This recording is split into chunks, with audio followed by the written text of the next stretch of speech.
So what are the political and philosophical frameworks that underpin the choice in favor of the quite distinctive secular and democratic law-governed order endorsed by the Constitution adopted in 1950 for a deeply diverse polity such as independent India?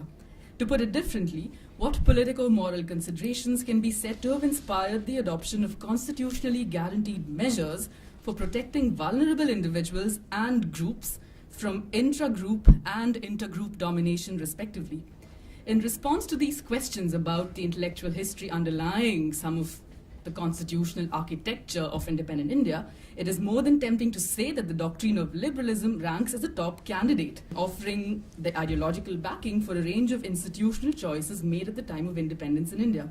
The very adoption of an order based on the rule of law, alongside features such as fundamental rights for all citizens, the adoption of a representative mode of government marked by a separation of powers, and a commitment to the separation of state and religion are all characteristics of liberal orders. But isn't liberalism closely connected to colonialism? Frequently, liberalism is alleged to be the philosophical handmaiden of colonialism in the modern era. Uday Mehta, for example, makes such a claim. Also oft heard is the idea that vestiges of colonialism can be found in post-colonial states' selection of political institutions associated with colonial governmentality, such as those of law and state. And about liberal democratic constitutions adopted by newly independent jurisdictions such as India, it is not uncommon to hear the view repeatedly that these institutions reflect a model of Western liberal democracy that is radically at odds with the life world through which Indian people make sense of their lives. In contrast to the above views about the links between colonialism and liberalism, in my work I seek to consider the trajectory of the doctrine of liberalism by focusing on those spaces within the history and politics of colonial India, where Indians were reflecting upon structures of domination internal to Indian socio-religious life, and considering political institutions for remedying caste and sex-based hierarchies sanctioned by their own socio-religious practices. These would be spaces in colonial India where an Indian liberalism may have emerged in a manner irreducible to the conventional nexus between liberalism and colonialism.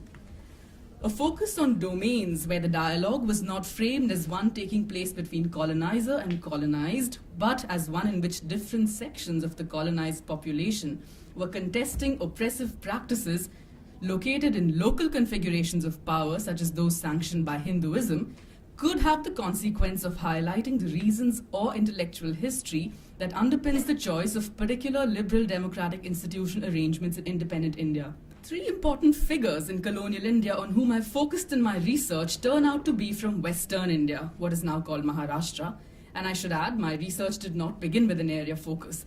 These figures are Jyotiba Phule, who lived from about 1827 to 1890. He belonged to a lower caste and launched a scathing critique of Brahmanical power. The second is Mahadev Govind Ranade, who lived between 1842 and 1901, belonged to the upper caste, he was the Brahmin, and was a pioneer of the social reform movement in late 19th century India. The third figure is B.R. Ambedkar, who lived between 1891 and 1956, who belonged to the group termed the Untouchables. He fought for Dalit emancipation and had a highly developed vision of the kind of democratic polity that India should become, and went on, as many of us know, to become the chairperson of the drafting committee of the Indian Constituent Assembly, as well as serving as independent India's first law minister. These thinkers belong to different strata in colonial Indian society, but they shared, I think, in an assessment of the need for socio-religious reform and in their endorsement of liberal instrumentalities of law and state for bringing about that reform.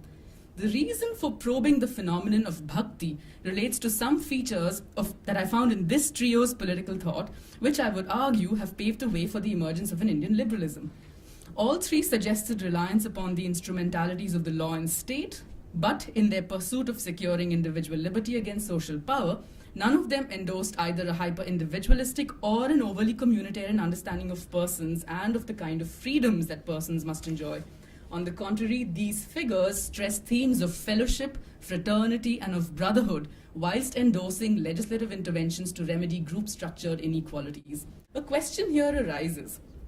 Where does the insistence on themes such as brotherhood and love-based relationally conceived bonds of fellowship among persons come from? From where do such strands in modern Indian thought obtain their conceptual resources? I would suggest that turning to the phenomenon of bhakti on the subcontinent can provide some answers to such questions. It is my understanding that bhakti has contributed to the emergence of a democratic social imaginary in India, particularly in Western India, which I would argue is a key location for very interesting political thought in colonial India. And it is through practices of bhakti such as kirtan and pilgrimage that I think we can understand a bit more about the ways in which such a democratic imaginary was actually fostered by this pluralistic strand of what is now called Hinduism. What I'm saying then is that bhakti has played an important role in shaping the culture of Indian democracy. The social imaginaries fueled by bhakti were marked by a concern for the weak and the suffering, and it was marked by a sustained critique of the caste conceits of a Brahminical order. I would argue that this ethos has significantly shaped the nature of articulations about ideal social and political orders advanced during the anti-colonial struggle, and it is in this sense that a discussion of Indian liberalism would be incomplete if there were not a simultaneous inquiry into the manner in which a democratic ethos has emerged in pre-colonial India. What I'm saying here is that the intellectual pursuit of a fulsome notion of democracy for independent India, something to which Ambedkar was deeply committed, for example, led many reformers in colonial India to endorse liberal institutions. It appears that a thorough emancipation of India from colonial rule hinged very closely on a thorough transformation of the social, political, and economic order prevalent in India at the time. Some of this transformation required reliance on liberal instrumentalities of law and state, but the vocabulary through which this reliance was endorsed appears to have been influenced by the ethos of bhakti. It is almost as though the democratization of India, the fuller democratization of India, has required a degree of liberalization, but the language of liberalism in India was influenced by themes of love, fellowship, and right relations among persons, themes that were definitely part of the ethics of bhakti.